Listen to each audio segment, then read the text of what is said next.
who was slipping it to me. And two things, I suppose. One is that it had Stanley all over it for me while I was reading it. I don't think I was even told which role. And I'm not sure how much it mattered, really, because I was completely enthralled to their relationship. I fell in love with both characters as individuals and as a couple. And, you know, Stanley and I are very old friends. And, you know, because if you've known anybody for 20 years and you're close, you'll have seen each other through all sorts of ups and downs, which are inevitable in 20 years. And so it had an added texture and I suppose a personal element.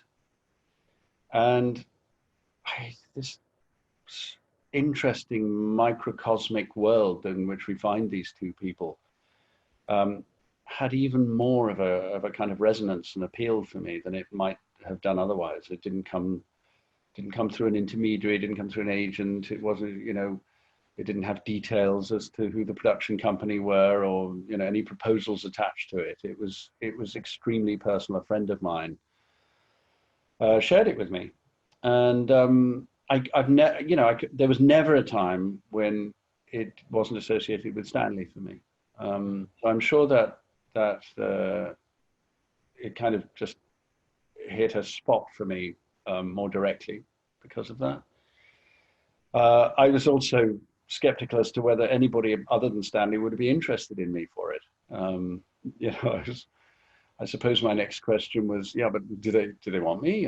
Is it, you know, they clearly want you, but I don't want to barge in on this if it's, you know, if it was never intended for me. If I'm honest, yes, I didn't know when I first read the script who was intended to play whom.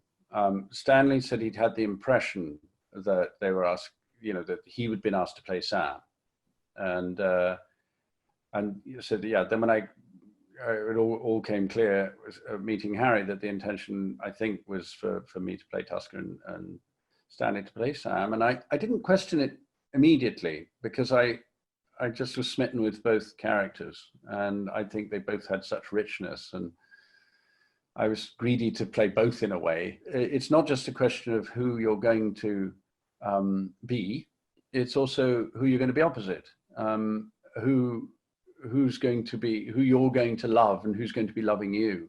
I don't know, I think I must have read it over and over again. And I think I started switching just to see. I think there was something about the character of Sam that was starting to feel like it might fit. When I heard Stanley read Tusker, I thought, oh, he's so right.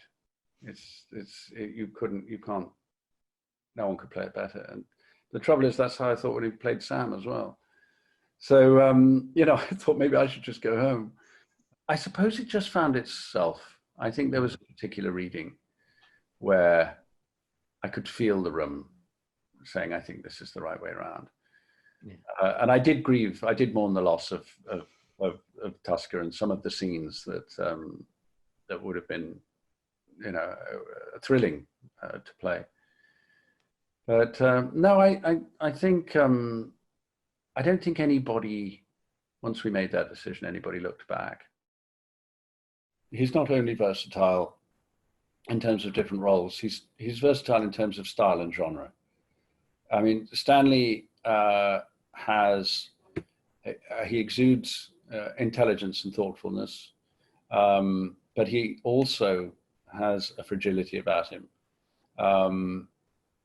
And I think that had a very powerful effect on me when we were playing this. And I think because of, it's not something he, you know, I felt that there was something internal about it, that vulnerability, which afforded him the choice to be as strong as possible in the playing of it, if that makes sense. Stanley is playing a man who wants to be well. He is playing a man who wants to be in control. He's playing a man who wants to have choices and manage his reality. He's not playing a man who's in despair, feels he's falling apart. I feel he found that within himself. And if you love me, you let me do this. If you really love me. 20年を共に過ごしてきたピアニストと作家。I'm going to look at your face, who it is that's staring back at me. Tosca! No, I want to see this through with you to the end. 二人の盟友が放つ静かなる愛の火花。スーパーノヴァ